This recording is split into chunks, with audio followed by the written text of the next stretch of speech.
All right, time to get down to the Mr. Gloat podcast, number 52, ladies and gentlemen. And today, this might not be the final Saturday of Gloat, but it's not going to be the last. Now, guys, as of right now today, I've already been trying to start to make a new YouTube channel, my own channel of Mr. Gloat, which is a new channel. And for some reason, I'm still trying to get that in, trying to find out ideas and try to get stuff going for that channel.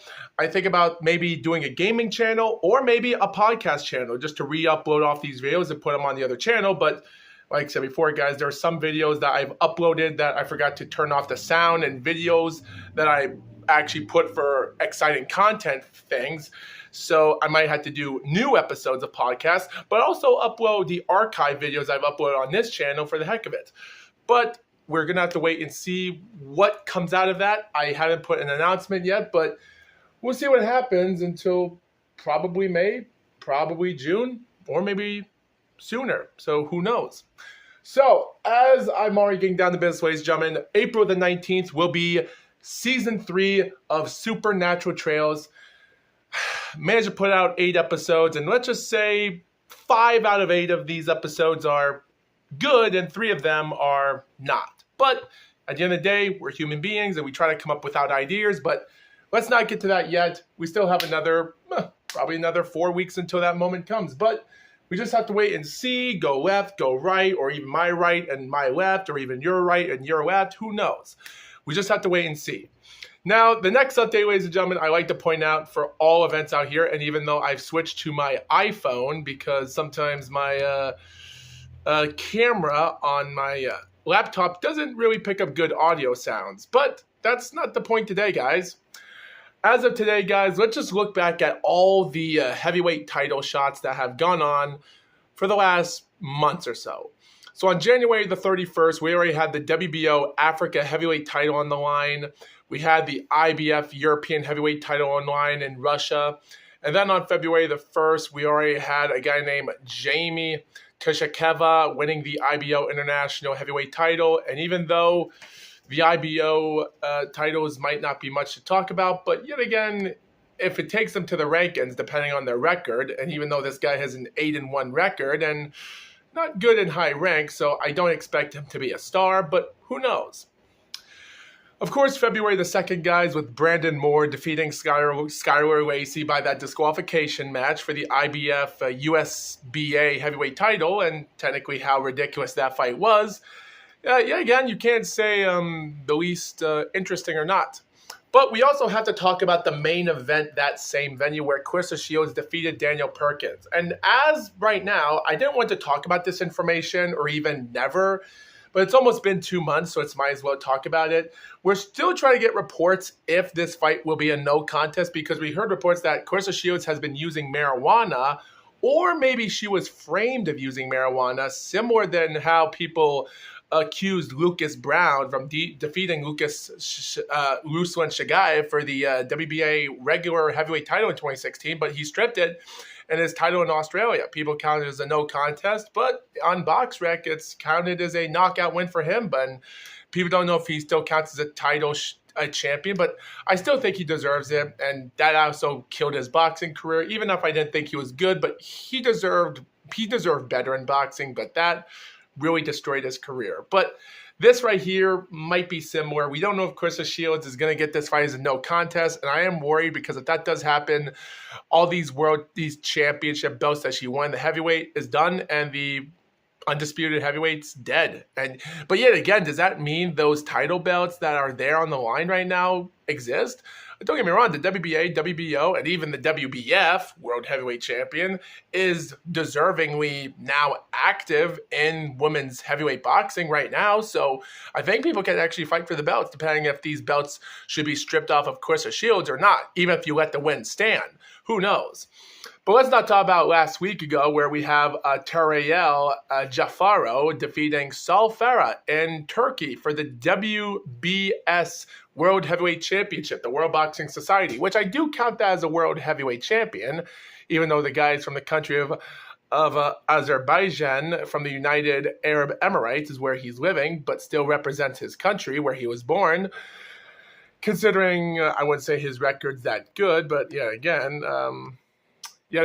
for the last couple months now, he has been active because of it, and we're going to talk about him in just a second. Even Jesus Escalera, the guy known for losing against Jonathan Goudry a couple years ago from Don King Promotions, well, he's won another world title for the vacant WBF, World Boxing Foundation Heavyweight Championship, on the same day in Colombia. We also had Nelson Heisa, that's now a WBO ranked fighter in the top 15, even though this guy's in his 40s. He did win in February the 15th for the WBO European Heavyweight title for a round 3 TKO against an undefeated hype job contender that's taken on nobody opponents but cupcake opponents, except maybe a couple that were legit fighters. And of course, Umut Kamkiran had that match with Tariel Jafarov. Yeah, Jafarov might have been the WBS World Heavyweight Championship, but he just had no chance of defeating the big Mr. Potato Head of Umut Kamkiran, winning the WBC Asian Heavyweight Championship from Turkey, which was on the 21st. Yes, Agit Kabiel and Joseph Parker had their wins for their interim WBC and WBO titles. And of course, a day later in Croatia, we had the Croatian heavyweight title with Nikola Prajo winning by a round 5 TKO, getting his 6th victory. Born in Croatia, he's actually living in Austria, as the Croatian Juggernaut is what his name is. He gets his 6th win and wins the Croatian heavyweight title. But even though he is ranked number 178 in BoxRec as we speak, but number 5 out of 6 in Austria. So, but yet again, this might not damage his career yet, even though he is 30 years old. But yet again, I wish him good luck to be in the next Austrian or even Croatian fighter to be in the ranks like Filip Hrgovic. So give him luck. And then we start to die down a little bit because on March the 15th, we had the Austrian heavyweight title with Habib Zhukuturna winning a 10-round unanimous decision as ranked number 146 in BoxRec, 3 in his country, born in Kosovo, picks up the Austrian title. And to be honest, even though he already suffered a first-round TKO loss in 2021, so yeah, I can't expect nothing good about him in his career. Who knows? And also, guys, as of tomorrow, while today, as this video is being uploaded tomorrow on the 29th, as it's being uploaded, you viewers should stay tuned because we have the WBF, vacant WBF World Boxing Federation heavyweight title, while Wilmer Vasquez, a guy with 13 wins, 3 losses, and 2 draws, ranked number 206 in BoxRec, number 1 in Venezuela, the top competitor, living in Miami Beach, Florida, but boxing around the world, considering he lost fighters against Evgeny Romanov and another guy named Vartan Aryatunian. These 2 heavyweight boxers are ranked high in competition, or Romanov used to be, but not anymore. And mostly with a few big losses in his career and a split decision last year ago, he's going to fight for a world title against Willie Kekone, a 10-0 fighter from the country of Netherlands. A guy born in Uganda, ranked number 89 and 1 in Netherlands with 10 wins and 9 knockouts, boxed since 2017 to 2024. He's 30 years old, 6'6". Let's wish this guy best of luck to become another country, to become World Heavyweight Championship. We heard he's going to have another fight on May the 17th, so we'll see what happens and know what happens. Don't forget about another Ukrainian fighter, also known as Alexander Hrystev, ranked number 163, 9 wins, 6 knockouts, age 26, is taking on a 23-9 fighter from Germany at ranked number 160 in the cruiserweight, fighting for the WBC Francophone Heavyweight Championship. So, yeah, that's about it for competition, and we'll see what happens as time goes on. Now, let's not talk about the other title fights that are going to happen in April. We'll get to that soon enough from a word from let's not get to that yet. But the point is, ladies and gentlemen, we have many other world title matches coming to you live and a lot of world heavyweight titles and even international titles and countries from around the world. Let's not waste our time. and have a good time winning these titles. It's the best we can do.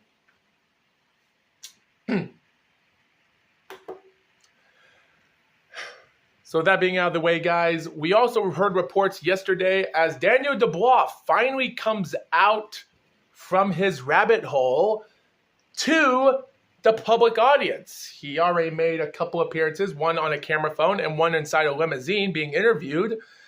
So, is there going to be any chances that something's going to happen? Well, we also heard reports that there might be a fight with him and Derek Chisora. Derek Chisora is now the IBF mandatory fighter. And guys, there's a lot of YouTubers out there from Counterpunch Boxing, Box News Today, EMGN Sports, have already done a lot of videos about everything in the boxing world from this whole entire thing. And heard reports that Frank Warren is going to have a heavyweight title match with Usyk versus Dubois.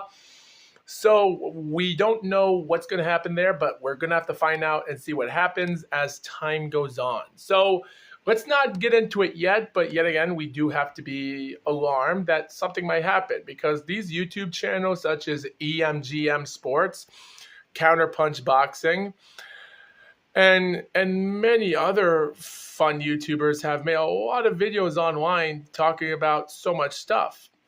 Believe me, they have. And so these people have uploaded videos nonstop about a lot of these things. And I could do this right now, but there wouldn't be a lot of views to be involved, and it's not entertaining. But we do have to understand the limelight as we speak. Don't forget to be involved with another YouTuber named G-Man Boxing. He was also a person to be involved as well in this once in a while. And also, try to keep this in mind, we have been hearing reports that Turki Al-Sheikh is not going to be involved in this boxing show. So, who knows? As of right now, we're still trying to see who Joseph Parker's next fight's going to be. We're going to see what happens and try to understand what we can get ourselves into while time goes on. So, I can't say for certain what's going to happen, but we're going to have to see when time does happen. So let's not be in the dark clouds for long, because at the end of the day, there's going to be a lot of other things that we're going to have to be careful of as time goes on. So just keep that in mind.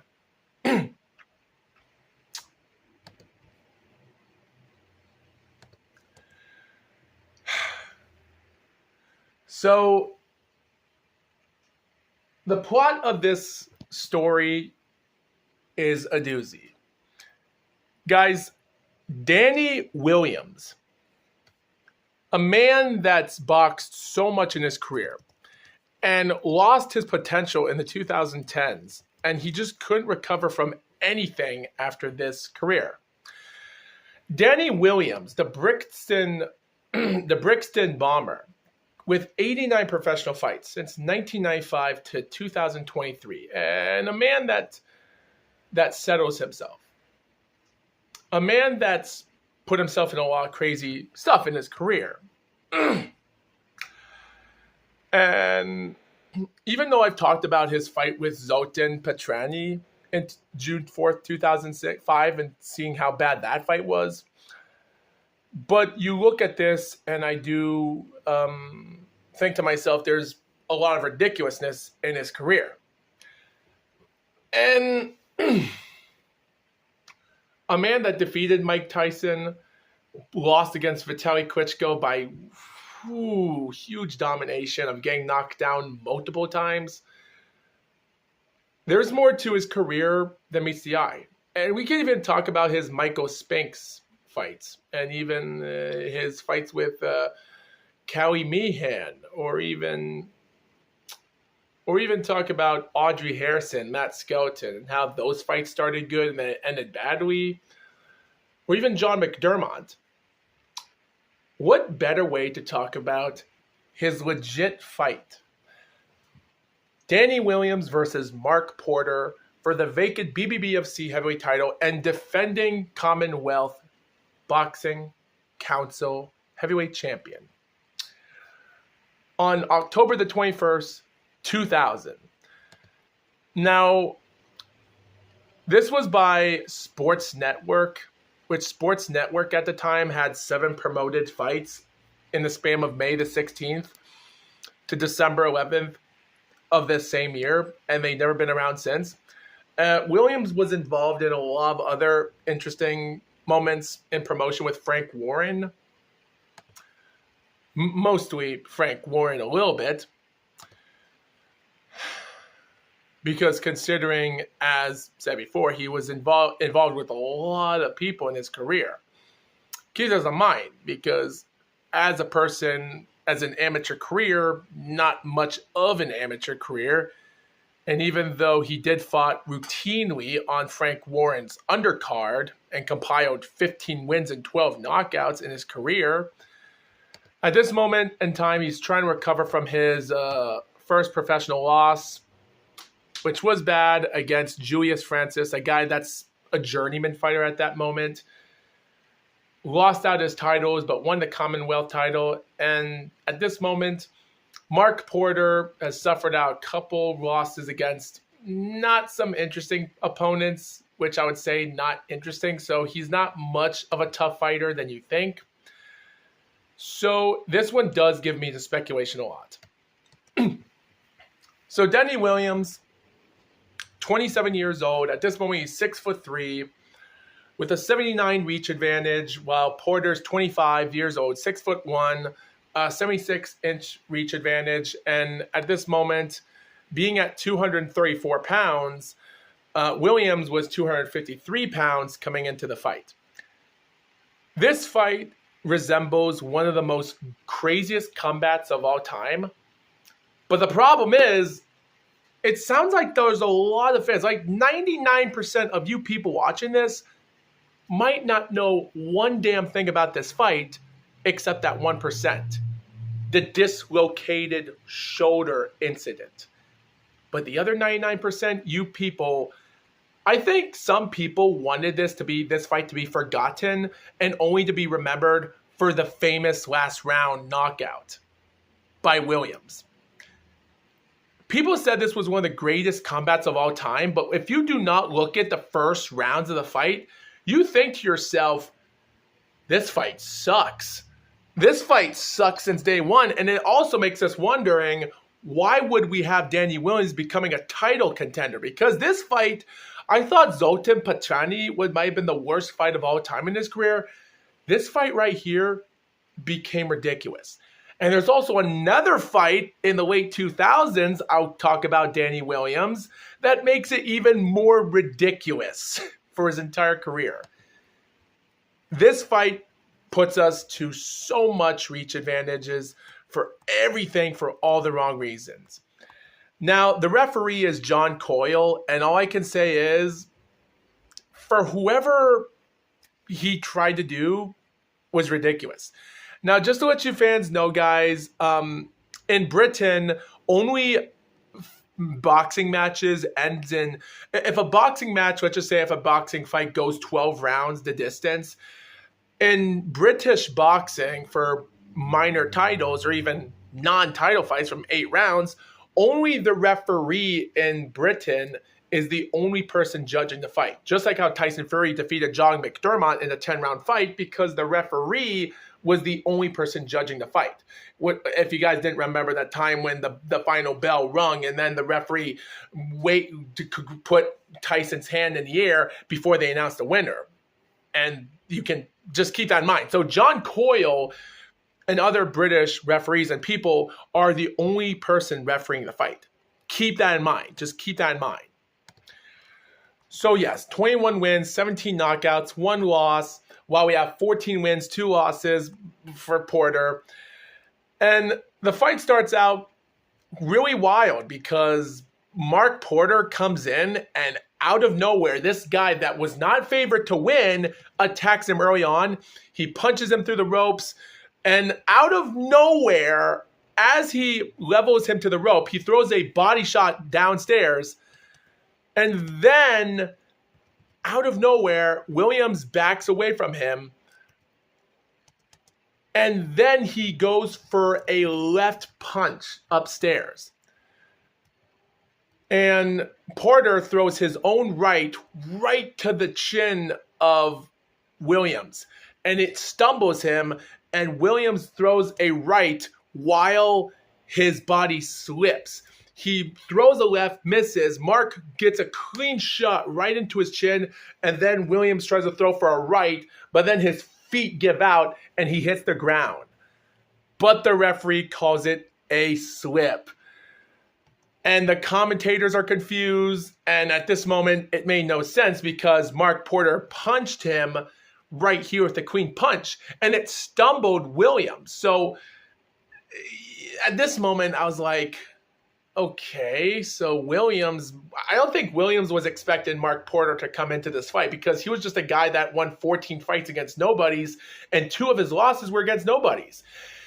And Mark Porter comes into this fight like a beast, and he was just laying out punches, body punches. I was going to give this round a 10-8, but I decided to give it a 10-9. But yeah. And then they started throwing clinches at each other. What all Williams was doing was going clockwise from each rope at a time, where Mark would attack him and then just punch him, clinch him to the ropes, and then start throwing punches, which I was like, this is almost like a George Foreman thing, where George Foreman clinches his opponent and then moves him to a position where they can't get out, and then he can start... Sorry. And then they have nowhere to go, and he would just attack his opponents. Let me just turn that off. But yeah, that's what this fight was. The first round goes as plannedly simple, and nothing crazy happens. It was just not that entertaining from my perspective. But yeah, but most importantly, the fight ends with just going clinch after clinch, with Porter pushing Williams to the rope, from rope to rope, middle rope. And the bell rings, and that's about it. They show us a replay again, and of course, like I said before, Porter gets a clean punch. And like I said, like the commentators do point out that even though it wasn't perfect, but it doesn't have to be a perfect knockout. Like you look at the replay, it was a clean punch right into his chin, where Williams threw the left, and then he threw the right after he got hit, and then his feet slipped him off because it seemed like he lost his balance when he got hit by that punch in the chin, because he lost his footing. Yet again, I said before, and they're already pointing out it's going to be a 12-round grueling fight, and as before you know it, it gets crazy because in the second round, 5 seconds into it, Mark attacks him, goes straight for him, and then Williams goes for a left jab, and then another left jab, and then swings a right, but as he does, Porter throws a left jab, doesn't even hit Porter. It almost doesn't even hit Porter in the back of the head, but then it does manage to shove him straight to the ground, and the referee calls the knockdown. Even though he called it a back to the head, but I didn't see a back to the head. I didn't even see him get punched because Porter's shoulder protected him from getting hit, and it just took him down. I questioned that. At this moment, now I'm realizing, okay, this kind of makes sense why people might not remember a lot about this fight other than what's about to happen in the next round. But yeah, you can tell... I was thinking to myself, okay, it has to get better until the worst part is about to come. And even though I read information about what's about to happen, and I already know what's going to happen in round 3, and then it even gets worse because in the midst, not even a minute into the second round, Williams goes for a left jab, then he goes for he goes for a left. He goes for a wild left, a wilder, misses, and then Porter gets a free shot on him, and then he turns, goes for his left punch in the groin, down goes Porter, and then he goes for a punch to the back of his head and another punch, but the referee does not call it. He gives timeout because he saw the low blow. So now I'm wondering, is this referee fixing the fight, or is he doing his job? Because it just seemed like something was wrong. They showed us a replay of it, but then the fight continues and Porter attacks Williams and just moves on. And then Williams hits him in the groin again. and the referee deducts him a point. And then the final minutes of the fight are just body punches and maybe groins or something, because I thought Williams was getting groin shots and John Doyle was paying attention to it. Porter would start barraging punches on him and pushing him to the ropes as he did, and that's the end of the round. Like, Mark Porter did a much better job in the second round than I thought, and that just cost Williams another round, and round 2 for him. And you know what even makes it worse? We get to round 3. They study each other. Williams goes for a left jab, another good left jab, perfect. And then he goes for a 2-punch combination, and then the right, not even 10 seconds into the third round, is when the inevitable happens. They clinch, and then he holds himself together, and now he's throwing left jabs, and Porter's hurting him. And then the commentators pointed out 30 seconds in the round that something is up with Williams' arm. Like now I'm wondering, and some people are wondering, why is he not putting his arm up? Why is he not putting his right arm to protect him? Because it got dislocated, and this is the moment it got worse. And they also point out that the commentators also point out the great story of Audrey Harrison winning the gold medal. Yeah. Not good. But yeah, they now point out that his arm is now dislocated or something, and you can even see a little bit of a bone or something on Harrison. And for the next 2 minutes after they talk, now he's just getting beaten up. And then they even talk about, the commentators also talk about a fight with Jim McDonald, about the man in the corner, and they're keeping an eye on Denny Williams, and his arm is getting hurt. And they even talk about a fight a few years ago that happened during a WBO world title match, which is surprising. I even looked up that fight as making it, and yeah, somewhat similar. But yeah, for the next minute, it was just Porter bashing him together, and by the end of the round, I was surprised that they just let the fight continue. And there is moments that Williams was putting his right arm up to protect himself, but that's not the worst of it. He sits on this bench, and then the trainer grabs Williams' arm to make sure to get him stretched over here, to see the pain and such. They put pressure on him, trying to relax his right shoulder. And they also have Julius Francis there, because the commentators said that Julius Francis is sitting next to them and saying that he can't go on with this sort of injury. And then this other commentator says to his other friend, "What do you think, Jim?" And well, yeah, it's like a tremendous situation. The commentators are putting out interesting details in this fight, but it just gets worse. Like, we go to round 4, and it just gets worse by every minute. Both fighters are fighting each other, and Williams is now using his right arm to punch again. Keep that in mind. And then, at this moment, Porter, again, like, he's winning every round in the fight, and he starts jabbing on as best as he can, but it doesn't stop Williams from cheating, because partly almost midway through the 4th round, he comes out, they start clinching, and boom, right in the groin for the 3rd time. And again, the referee deducts a point on Williams again. It was, yeah, at this moment, they even show us a replay again, which there is no need for that. Like, at this moment, I already counted, someone said that the referee deducted 3 points off of Williams, but I only saw 2 abduction points. I did saw another blow punch, so maybe, I only saw 3 low blows or something in that fight, so maybe there were 3 points deducted, but I only saw 2. But yeah, the fight continues with nothing crazy happening. Similar. Mark clinches with Williams, clinches him, pushes him to the rope, get him tired, and then hurt him more. And that was the end of the 4th round. At this moment, it was just bad from the start, and this fight even just got more ridiculous. Even for the first few rounds, it was a bad fight.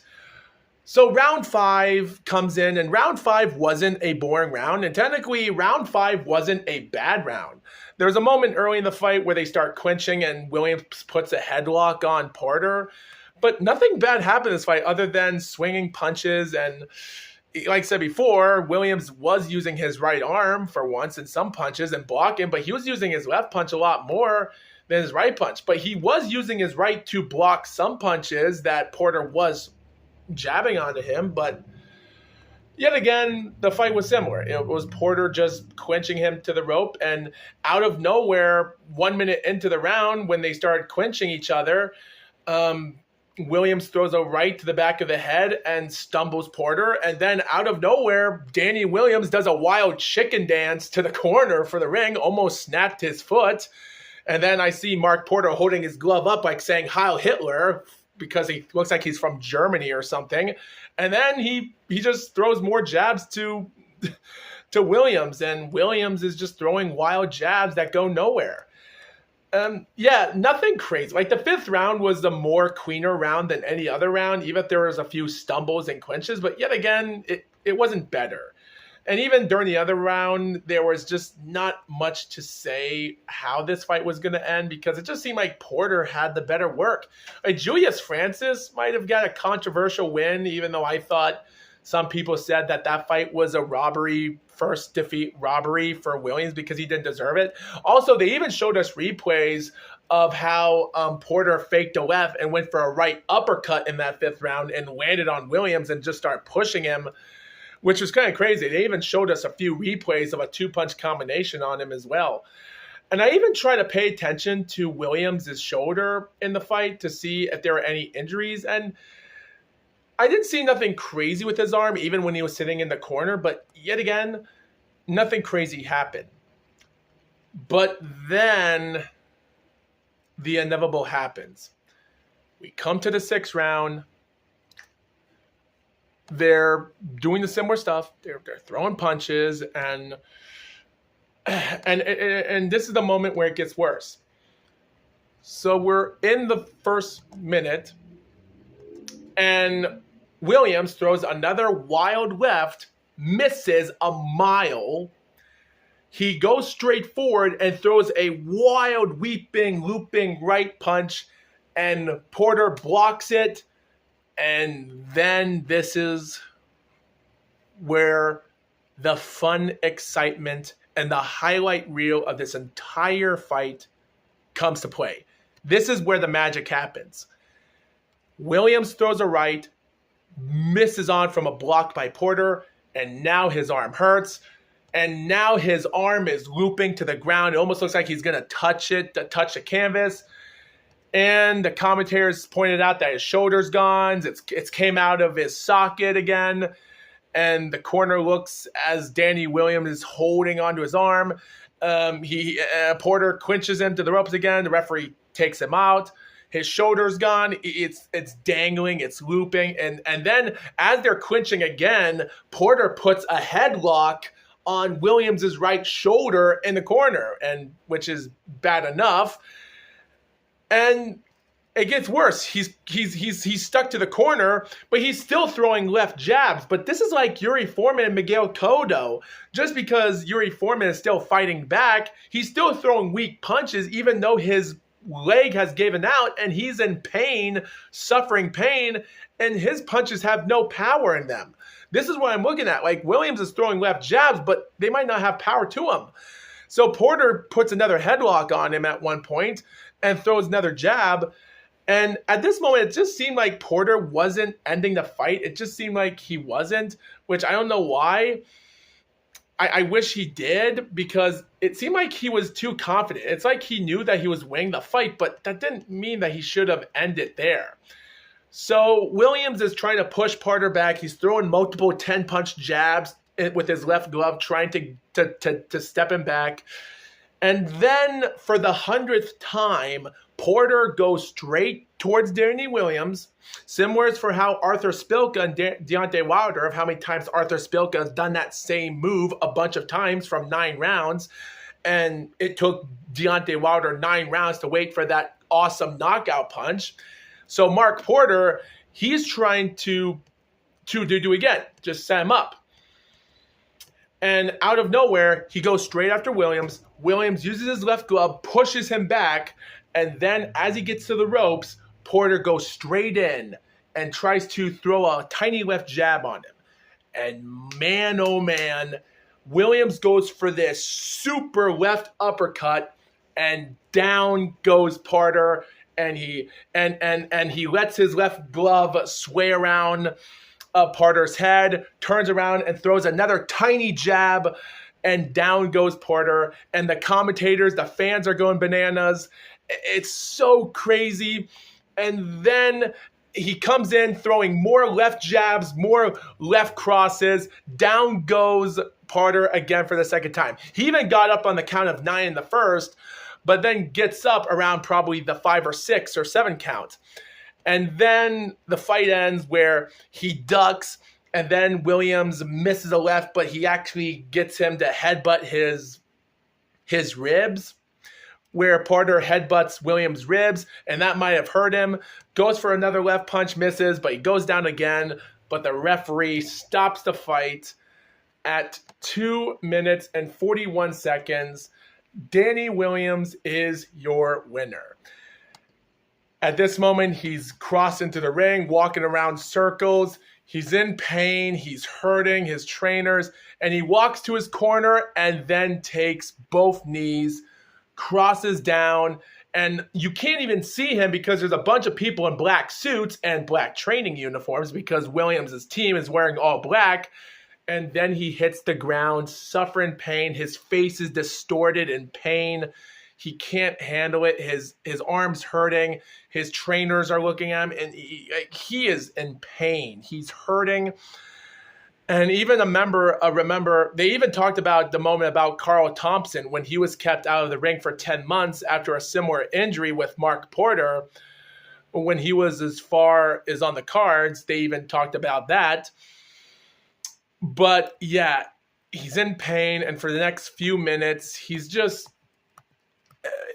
was laying on the ground so much for a few minutes. The crowd is in silence. But Williams would manage to get back up on his feet. The crowd would applaud him. And then he would walk up to his opponent, Mark, and Mark would kiss him on the forehead. And even before they did that, on BoxRec, it also stated that Williams was behind on all cards, and his arm was taped up into a sling and taken to the hospital after the bout. And you can even see some tape wrapped around him, keeping that arm from moving. Like said, his fighter, Mark, would kiss him on the forehead, even though he might have ignored all those low blows in the fight. And they announced the winner, British champion, Commonwealth champion. That's all she wrote. They even showed us the replay of that left uppercut and how that hurt. But yeah, that's about it. Yeah, I don't know about you guys about this fight, but what I saw was a fight that was so ugly, even got more uglier when time goes on, and then it even got more painful to watch until that uppercut came in the 6th round, and it all changed. Now, would you think that the referee should have let the fight continued even if Porter survived that round? Depending on if he was still wobbling or not, that still depended. Don't get me wrong, even though I don't think there was a chance that he should have, but at the end of the day, it was still a scary fight to look at, and at the end of the day, I wouldn't really say it was a bad fight, but it was an ugly fight. And they had low blows, clinching to the ropes, and even having some back to the head and controversial knockouts that were not knockouts.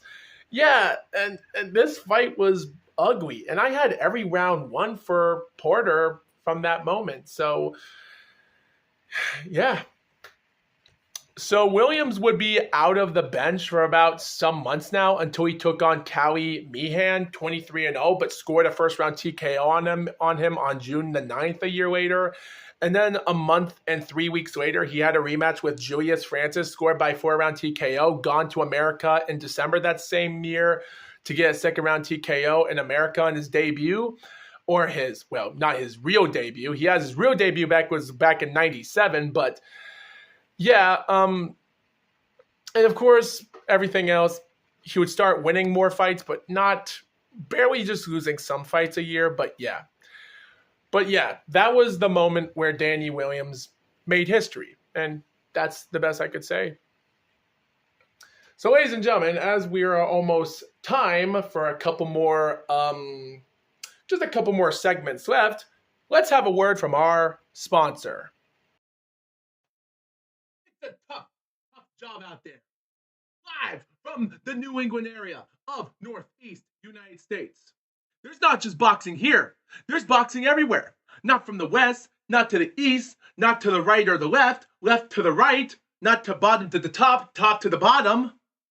It's also the mixture of countries performing all around the world, watching the excitement of professional boxing.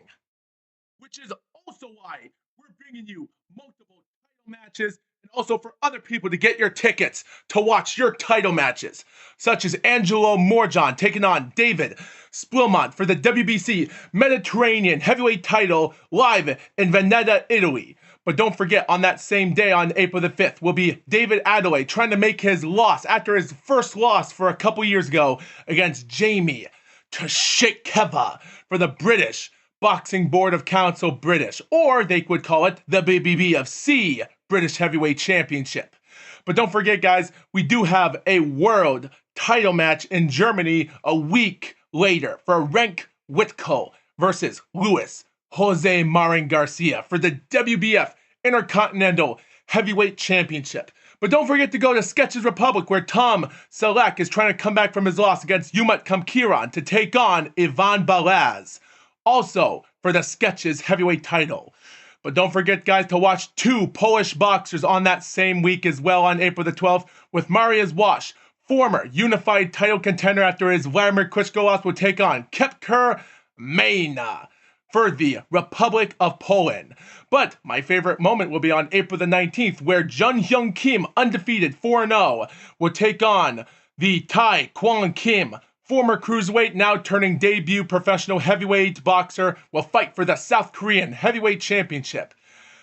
But we might as well watch out, because on April the 27th will be Volkan Saka taking on Gurkhan Karadag for the WBC Asian Silver Heavyweight title.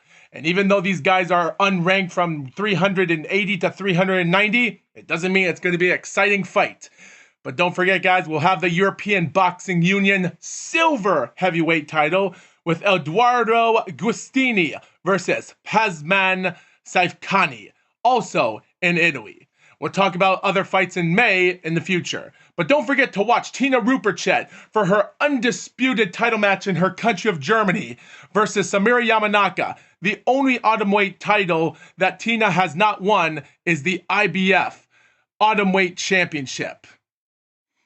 And just remember, Samiri doesn't like Tina, Tina doesn't like Samiri, and Don King hates both of them. What a coincidence? No, I wouldn't say it's a coincidence. That's actually being a harassment bully. Anyway, come on down to Germany to watch the undisputed atomweight title in Germany on April the 5th. Stay tuned. And the sponsor is brought to you part by I Forgot. The hell with it. With that being said, back to the podcast. Let's talk about some other history while time goes on. We just hope you viewers enjoy this podcast and with everything going on. And we hope you viewers have more title fights in the future as we're speaking. But yet again, let's not get into that yet. So, ladies and gentlemen, speaking about the Samira Yamanaka and Tina Rupert fight, as my sponsor buddy behind in the closed curtains already told you viewers about, let's be careful, because speaking about the title of who likes who, we all have to understand the story about each fighter. Now, of course, in January the 12th, 2024, in Korakuen Hall, Japan, Mika Iwakawa was involved in the IBF World Atomweight Championship. She became champion even a couple years after her WBO Atomweight Championship title defenses, and a loss a couple years later. So at this moment, she was only a two-time weight class champion. And even though I still believe Mika Iwakawa still has skills to try to be a 3-time weight class champion. I wish her best of luck in March the 30th, which is a couple days from now, from Hyokayama Gymnasium in Kakoagawa. So I wish her best of luck of winning that fight. Samira Yamanaka got a good 10-round domination fight in that competition, and she won the fight since. Tina Rupert, on the other hand, is in a completely different state because ever since her loss against Senicia Strata was a horrific domination. Even though it was her first time out of Germany, she went to America. Her second time out of Germany, but she lost in America, never came back since, and Senicia Strata dominated her, and she retired from, well, you guessed it, she retired from the minimum weight. So she decided to go straight up to the autumn weight, where she defeated Fabiana Baitiki by 10-round unanimous decision. But it wasn't an easy win for her. She barely had 2 judges giving her 97-93, 98-92 by 1. And that was on January the 13th, 1 day later. On November the 23rd, on the other hand, also in Germany, in Heidelberg, where she defeated Eri Matsuda. Matsuda was way too relaxed into that fight, just like Danny Williams and Mark Porter fight, and she got knocked out early in the first round. And even though she did come back strong in some rounds I saw her won like 5 rounds back in competition, but that knockout did cost her a win there. I had the scores 95-94 by Tina Rupert winning with 5 rounds to 4 with a point abduction from Erie because of that knockout in the first round. But the other 2 judges had it 96-93, and one had it 97-92. That same night, Fabiana Baitik was going to take on Samira Yamanaka for the IBF title, but she got a sick problem, maybe an illness, so she was out, and they canceled the fight. Keep this in mind, the WBC Autumnweight champion was Tina Rupert, and Eri Matsuda was the WBO and WBA champion, while IBF champion Samira Yamanaka. But now she's won out 2 extra belts, and now on April the 5th, as talked about my conscience about a few minutes ago, told you viewers about, Wari took on a good chance of a portion of a title fight. But this time it's going to be in the MBS Arena in Brandenburg, Germany. So, yeah, it's going to be an unfair advantage because we have 2 countries that used to be enemies of ours in World War II, but now we have 2 beauties in the autumn weight, short cuties, fighting, clashing each other for the autumn weight champion as we speak. So the title still might be a little bit involved here because here's the thing. Tina Rupert's trying to save her career after her dominating loss against Senicia Strata, and Samira Yamanaka, 8-0 and 3 knockouts, is trying to protect her country because like her other friend from Japan lost her titles last November, and Tina Rupert already picked up 2 great wins, but now Samira Yamanaka has to pick something up here. So what do we have to say about this? Well, Tina Rupert is 5 foot. She's an orthodox, don't know where her reach advantage is. Samira Yamanaka is a southpaw fighter, just like Eri Matsuda. She's 23 years old, 4'9" and 58.5 reach advantage. And Tina Rupert is 32 years old, also with 1 draw, with a 1 loss and 14 wins. But here's the thing. We have to understand the height differences. So even though Samira Yamanaka is not a tall girl, and even though Tina Rupert is 5 feet tall, even Senicia Strata was an orthodox fighter in her time at 5'2", and Eri Matsuda is a southpaw at 5'2" as well, but a southpaw. So this might cause a big effect for the Japanese because of it. Now, even though she is a little bit older than Samira Yamanaka, but Tina Rupert might put out an okay advantage here. But Samira Yamanaka has to understand her strategy point that she might have to use her size advantage as more than it is to try to win this fight. So we're going to have to wait and see who might win the fight. Now, I think Tina Rupert's going to win this fight. I'll put my money on her to win this fight. But I do believe Samira Yamanaka, I do think that because of her country and the female boxing division in Japan has made a lot of failures. There's only been females that have only became champion in single title defenses and fights. And Eri Matsuda changed that. Because you have to understand, we're seeing a lot of problems here in boxing. Like, for instance, in female boxing, like you have Naoka Fujioka, a woman that's a 5-division weight class champion in Japan, but the only time she's won fights is winning single titles.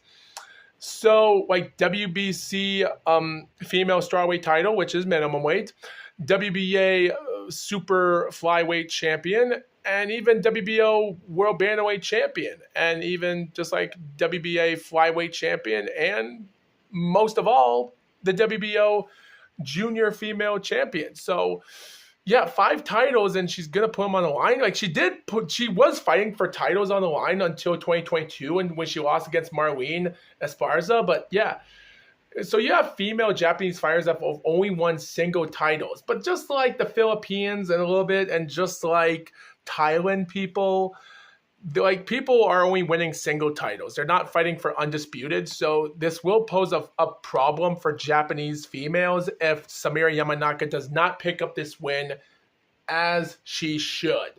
So Tina Rupachet, I think in Samira Yamanaka, you have to watch the fight footage and understand what caused Samira Yamanaka to think that she can beat this to beat the greatest of the autumn weight.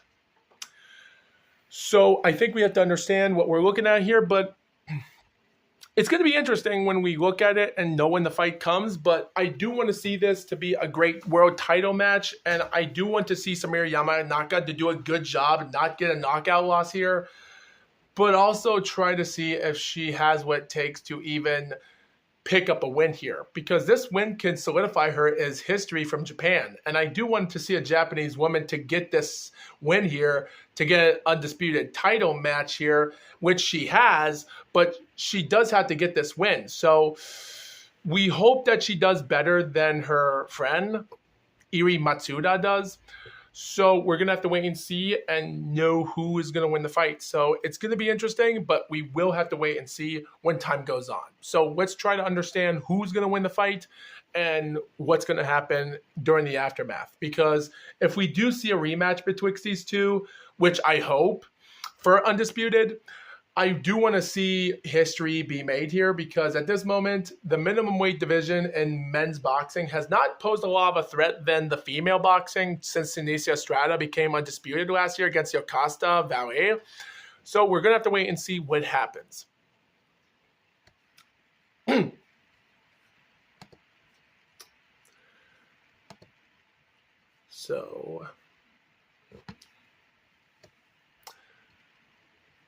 So I've watched these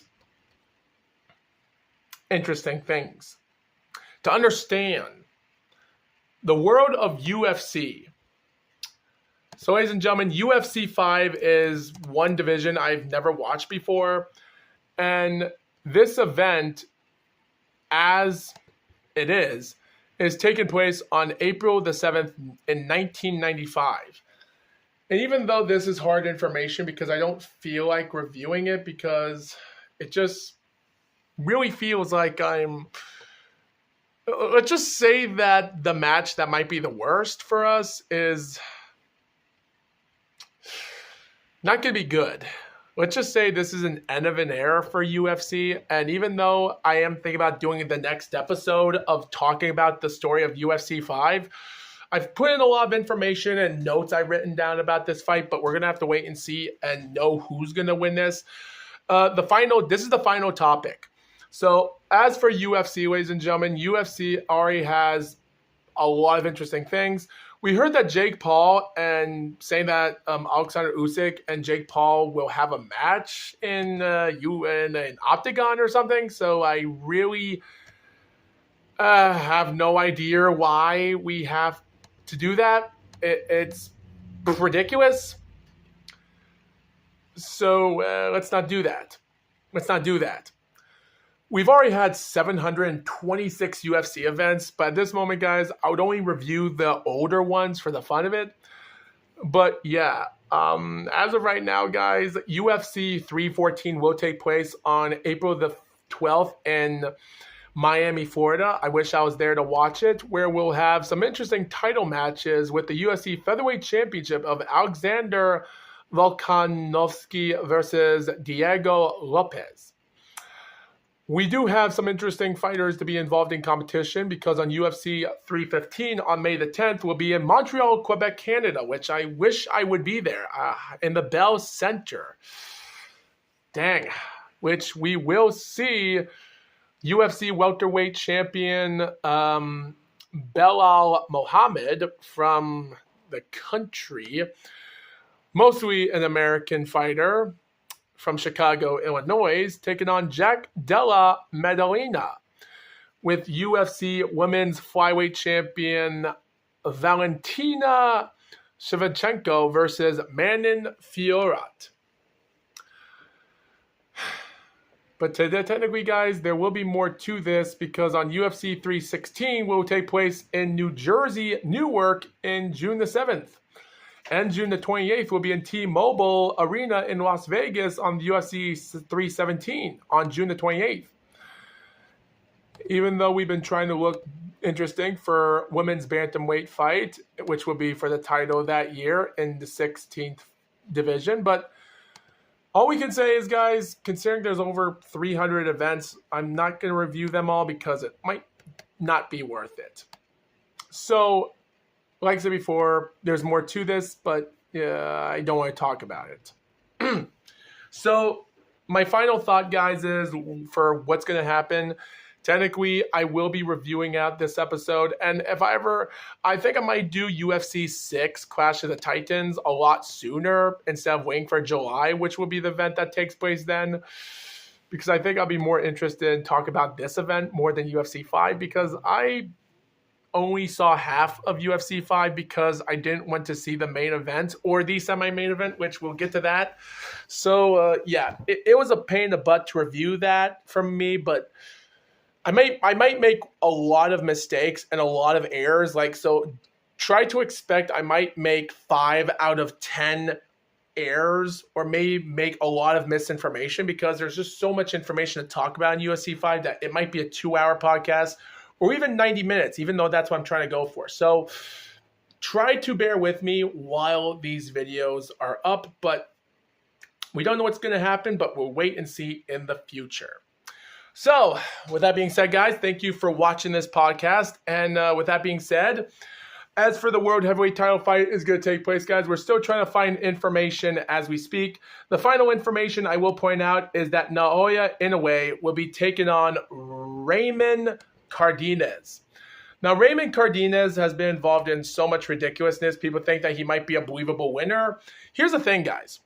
He's been involved in a lot of fights in his career that were somehow fights that he should have lost. Now, he lost against a jobber journeyman type fighter in 2017 by majority decision, 10 rounds. We don't know what the points were. His second close fight that was not a loss against guys like Ramsey Luna in 2018 against a journeyman and barely squeaked out a win.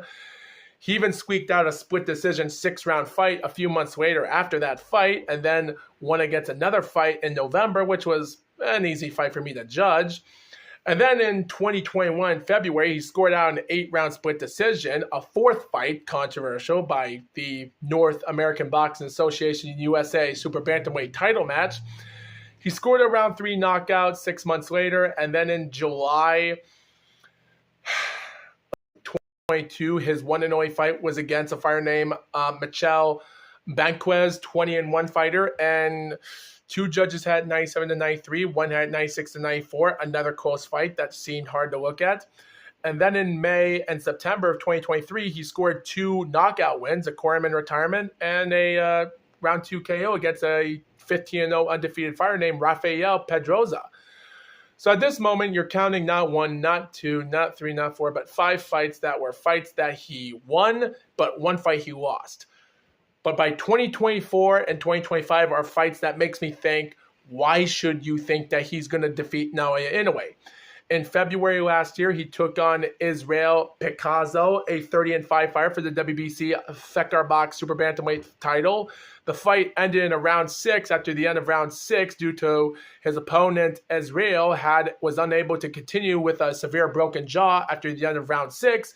And the scorecards were 59-55 for his opponent, and the other 2 scores were 57 even. But the fight was a cornerman retirement, not a technical decision. So it was a knockout win, 6. His 7th fight, that was another close fight against Jesus Ramirez Rubio, was in April, 2 months later. 22-2-3 fighter for the vacant WBA Continental North America super bantamweight title. And that fight went in 10 rounds of a fight, but it ended in round 9 by KO for our opponent, Raymond. But the scorecards were close. One had 76 even. Two judges had 77 to 75. One scored for each fighter. Yeah, another close fight. And the last fight that took place in February the 8th in San Antonio was against Brian Acosta. And even though 20-0 undefeated, he managed to go out 10 rounds with the fight. And even though Raymond demolished the first few rounds in the fight, and by round 4, Acosta did have an interesting round scored. And round 5, I almost questioned if he won that round. And round 6 and round 5 were other rounds won by Raymond. But of course, I had round 7 was a knockout round for Brian, and round 8 and round 9. So, yeah, I had the fight winning 95 to 94 by Raymond, barely Raymond, even though two judges had similar, and one had 97 to 92 for Raymond. So, yeah, we had, so 3, 4, 5, 6, 7, 8 professional boxing fights in this guy's career came in, and he's only won 7 out of 8 fights by closeness. So, and he's ranked number 10, the super bantamweight. So I'm still questioning myself. Should people question how good of a fight it is? Don't get me wrong, it could be a wild upset victory here, but I still think Naoya Inoue is going to get an easy win out of this. So I think we should just stick with it.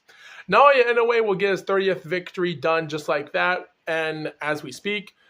But we should watch out for the bantamweight division for Japanese boxers, because the top 5 are Junto Nakatani, Ryosuke Nishida, Takuma Inoue, Seiya Tsutsuyama Tsutsumi, and Yoshiki Taki.